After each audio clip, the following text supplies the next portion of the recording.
Election commission नई तकबंदियुनि जो ऐलान करे छॾियो। मुल्क में क़ौमी असेंबली जूं 6 जनरल सीटूं घटिजी वयूं। क़ौमी असेंबली जूं जनरल सीटूं 266 हूंदियूं। इलेक्शन कमीशन नई तकबंदियुनि जी हतमी फ़हिरिस्त जारी करे छॾी आहे, जंहिं तहत क़ौमी असेंबली जूं 6 जनरल सीटूं घटायूं वयूं आहिनि, जंहिं बाद क़ौमी असेंबली में जनरल सीटुनि जो तादाद 272 बदिरां 266 हूंदो। इलेक्शन कमीशन मूजिबि पंजाब में क़ौमी असेंबली जूं 148 मां घटाए 141 कयूं वियूं आहिनि। सिंध में क़ौमी असेंबली जूं जनरल सीटूं 61 बरक़रार रहंदियूं। KPK में 45, बलोचिस्तान में क़ौमी असेंबली जी जनरल सीटुनि जो अंग 14 मां वधाए 16 कयो वियो आहे। इस्लामाबाद में क़ौमी असेंबली जे 1 सीट वधाई वई आहे, जंहिं बाद इस्लामाबाद में क़ौमी असेंबली जूं 3 सीटूं हूंदियूं। इलेक्शन कमीशन तकबंदियुनि जे जारी कयल फ़हिरिस्त में जणायो आहे त मुल्क में 293 सूबाई सीटूं हूंदियूं। पंजाब असेंबली में जनरल सीटुनि जो तादाद 297, जॾहिं त सिंध असेंबली में जनरल सीटुनि जो तादाद 130 हूंदो।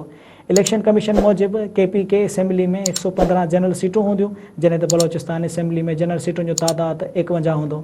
इलेक्शन कमीशन जो चवणु आहे त डिजिटल आदमशुमारी तहत तकबंदियूं मुकमल कयूं वियूं आहिनि।